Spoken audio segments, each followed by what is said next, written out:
Hello friends, welcome to my YouTube channel the web education.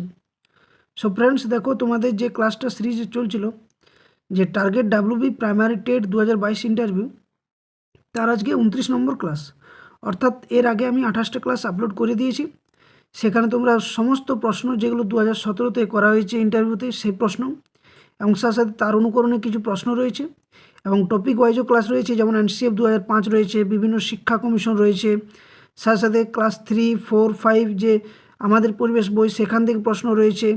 তাছাড়া রয়েছে তোমাদের যে আমার যে পশ্চিমবঙ্গের ভূগোল থেকে প্রশ্ন রয়েছে। তো সমস্ত ক্লাস কিন্তু সায়েন্সের প্রশ্নগুলো রয়েছে, সমস্ত ক্লাস কিন্তু এক এক করে তোমাদের করিয়ে দিয়েছি। তাছাড়া নিপুণ ভারত মিশন, এই ধরনের প্রশ্ন ক্লাসগুলো কিন্তু আছে। তো টপিক ওয়াইজ ক্লাস, সাথে সাথে প্রশ্ন যেগুলো 2017-তে করা হয়েছে এবং কোনগুলো ইম্পর্টেন্ট, সেগুলো কিন্তু সমস্ত ক্লাস দ্য ওয়েব এডুকেশন চ্যানেলে কিন্তু করানো হচ্ছে। তো তোমরা যারা চ্যানেলে নতুন, তারা অবশ্যই দ্য ওয়েব এডুকেশন চ্যানেলটি সাবস্ক্রাইব করে বেল নোটিফিকেশন অন করো, যাতে করে এই ধরনের গুরুত্বপূর্ণ ইন্টারভিউ ক্লাসগুলো তোমরা পেয়ে থাকো। আর একটা কথা বলবো যে ডেমোর ক্লাসও কিন্তু অলরেডি 4টা ক্লাস হয়ে গেছে, প্লেলিস্টে তোমরা ভিজিট করতে পারো চ্যানেলের। আর আমি প্রত্যেকটা ক্লাসের কিন্তু যে ডাব্লিউবি টেট ইন্টারভিউ যে ভাইবার এবং ডেমোর, এর কিন্তু ভিডিও ডেসক্রিপশন বক্সে লিঙ্ক দিয়ে দেবো। এবং যারা ফ্রি অফ কস্ট এই পিডিএফগুলো পেতে চাও, তাহলে অবশ্যই দ্য ওয়েব এডুকেশন চ্যানেলের টেলিগ্রাম চ্যানেলে যুক্ত হও, ওটাও কিন্তু আমি ভিডিও ডেসক্রিপশন বক্সে দিয়ে দেবো। তো দেখো, তোমরা থাম্বনেইলে তখন থেকে দেখে ফেলেছো যে মিড ডে মিল প্রোগ্রাম থেকে কিন্তু আজকে প্রশ্ন হবে, অর্থাৎ যাবতীয় তথ্য শর্ট ভিডিও হবে, কমের মধ্যে হবে, এবং যা কিছু বলা হবে সবই কিন্তু পুঙ্খানুপুঙ্খ, এবং এগুলো কিন্তু প্রশ্ন করা হয়েছে 2017-তে এবং আগামীতেও করবে।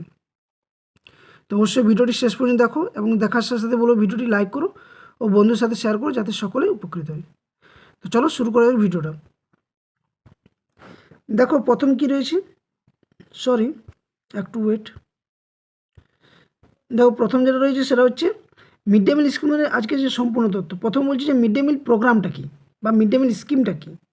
এটা কি বলবে না, ভারত সরকার কর্তৃক চালু করা সবচেয়ে পুষ্টি প্রোগ্রাম হচ্ছে এই মিড ডে মিল প্রোগ্রাম। ওকে, কারণ কি বলো তো পুষ্টিকর প্রোগ্রাম, কারণ এখানে মিড ডে মিল আমরা সকলেই জানি কি, আমরা ছোটো থেকে অবগত সকলে যে মিড ডে মিলটা হচ্ছে খাবার, অর্থাৎ রান্না করা খাবার বিদ্যালয়ে দেওয়া।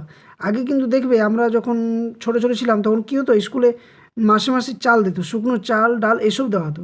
কিন্তু বর্তমান সরকার এই মিড ডে মিল স্কিমের মধ্য দিয়ে কী করছে, যে পুষ্টিকরভাবে শিশু শিক্ষার্থীদের বিদ্যালয়ের মধ্যে রান্না করা খাবার কিন্তু প্রদান করা হচ্ছে।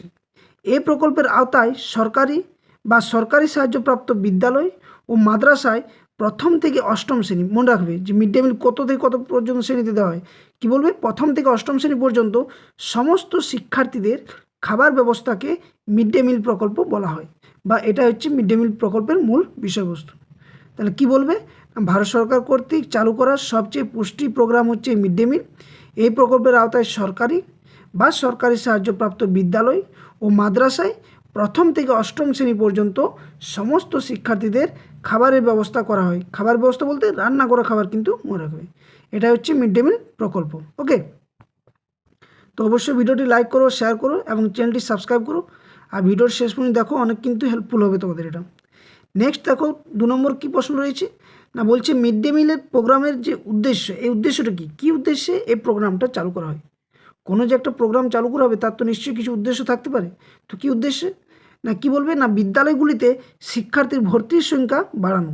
অর্থাৎ কি, বিভিন্ন ক্ষেত্রে দেখা যায় কি জানো, যে শিশু শিক্ষার্থীরা বা তাদের যে পরিবারের অবস্থা, অভিভাবকদের অবস্থা দেখে কি অনেক সময় দেখা যায় কি, যে তাদের বাড়ির লোকেরা, গুরুজন বড় লোকেরা কী করে, যে বিদ্যালয়ে শিশু শিক্ষার্থী পাঠাতে পারে না। কারণ কি, আগের ক্ষেত্রে বলছি, যে তখন কি দেখা যেত, যে সময় মতো খাবারই জুটতো না, তাতে করে খালি পেটে তো বিদ্যালয়ে আসা সম্ভব নয় এবং জ্ঞান পাঠ বা পাঠদান করাটাও কিন্তু সম্ভব নয়।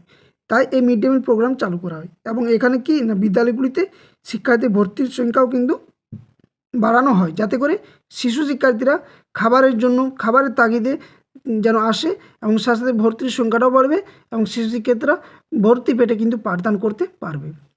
দ্বিতীয়ত কি, অর্থনৈতিক দিক থেকে পিছিয়ে পড়া শিক্ষার্থীদের পুষ্টিকর খাদ্য সরবরাহ করে তাদের মধ্যে পুষ্টির মাত্রা বৃদ্ধি করা। অর্থাৎ যেটা আমি আগে বললাম, যে অনেক পরিবারে কী রয়েছে, অর্থনৈতিক দিক থেকে পিছিয়ে পড়া, ফলে কি দেখা যায়, যে এই মিড ডে মিল প্রোগ্রাম যদি না চালু থাকতো, তাহলে কী হতো না, স্কুল ছুট সংখ্যাটা কিন্তু বেড়ে যেত। অর্থাৎ স্কুল ছুট যে বিদ্যালয়ের শিক্ষার্থীর সংখ্যা সেটা কিন্তু বেড়ে যেত। এখন বর্তমানে এই বিভিন্ন স্কিমগুলো চালু হওয়ার পরে এই মিড ডে মিল থেকে কিন্তু চালুর পর থেকেই স্কুল ছুটের পরিমাণটাও অনেক কমে গেছে। নেক্সট 3 নম্বর কী বলছে, ছাত্রছাত্রীদের মধ্যে বিদ্যমান পুষ্টির ব্যবধান দূর করা, অর্থাৎ কাউকে কম কাউকে বেশি এই জিনিসটা না করে সবাইকে সামঞ্জস্যভাবে খাদ্য সরবরাহ করা হয়। ওকে। নেক্সট 4 নম্বর বলছে প্রাথমিক শিক্ষার বিকাশ সাধন করা। এটা সব থেকে ইম্পর্টেন্ট, কারণ বর্তমান শিক্ষা ব্যবস্থা শিশুকেন্দ্রিক শিক্ষা ব্যবস্থা। এক্ষেত্রে কি না শিশু শিক্ষার্থীদের প্রথমে কি দরকার না প্রাথমিক বিদ্যালয়ে আঙিনায় তাদেরকে আনা দরকার, যেখানে তারা প্রাথমিক শিক্ষার মধ্য দিয়ে তাদের শিক্ষার বিকাশ ঘটবে এবং প্রাথমিক শিক্ষা লাভ করতে করতে তারা উচ্চতর বিদ্যালয়ের দিকেও কিন্তু অগ্রসর হবে। তার জন্যই এই বিভিন্ন উদ্দেশ্যকে সামনে রেখে মিড ডে মিল প্রোগ্রাম উদ্দেশ্যটা বাস্তবায়িত হয়েছে বা রূপায়িত হয়েছে। ওকে। নেক্সট দেখো কী প্রশ্ন রয়েছে। নেক্সট বলছে যেটা প্রশ্ন সেটা বলছে মিড ডে মিল প্রোগ্রাম প্রথম কবে এবং কোথায় চালু হয়। তো মিড ডে মিল প্রোগ্রাম প্রথম কোথায় চালু হয় না ভারতের ক্ষেত্রে, যে অবশ্য ভারতেই রয়েছে। তো 1995 সালে তামিলনাড়ুতে প্রথম মিড ডে মিল প্রোগ্রাম কিন্তু চালু হয়। এটা কিন্তু মনে রাখবে যে আমাদের পশ্চিমবঙ্গে কি প্রথম চালু হয় না, 1995 সালে তামিলনাড়ুতে প্রথম মিড ডে মিল প্রোগ্রাম চালু হয় এবং আমাদের পশ্চিমবঙ্গে চালু হয় 2003 সালে এই প্রোগ্রাম কিন্তু আমাদের পশ্চিমবঙ্গে চালু হয়। ওকে। নেক্সট প্রশ্ন দেখো যে মিড ডে মিলের জনক কে। তো মিড ডে মিলের জনক কী হবে অবশ্যই মনে রাখা দরকার, সেটা হচ্ছে কুমারস্বামী কামরাজ।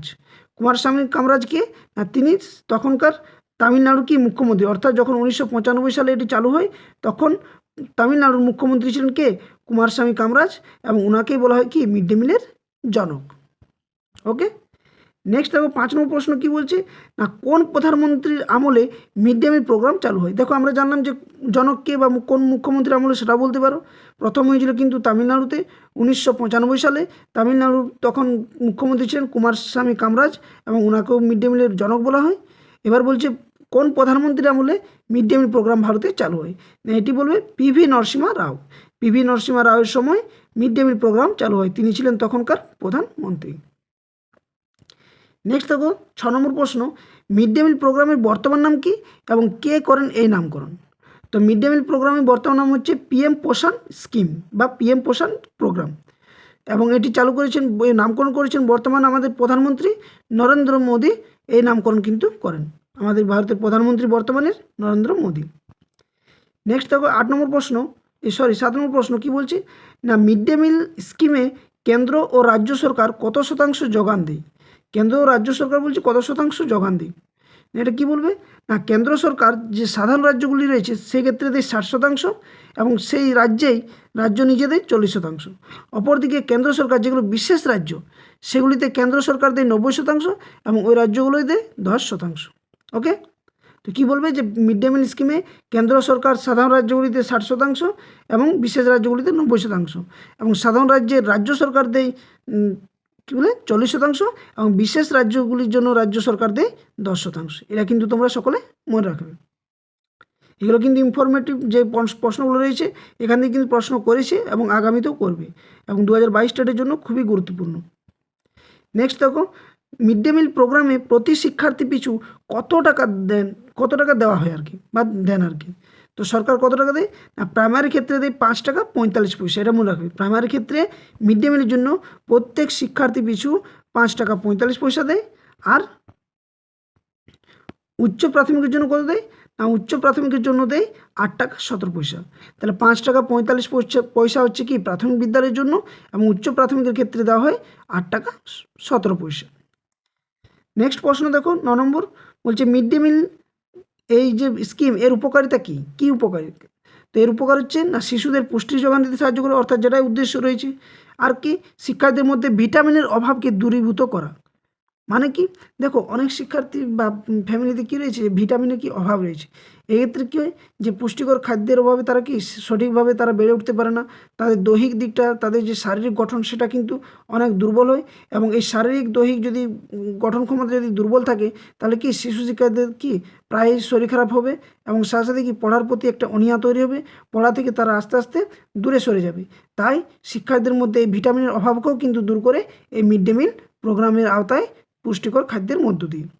আর কি রয়েছে, শিক্ষার্থীদের বিদ্যালয়ে আসার প্রতিও কিন্তু আগ্রহ বৃদ্ধি করে এই মিড ডে মিল প্রোগ্রাম বা মিড ডে মিল উপকারিতার মধ্য দিয়ে।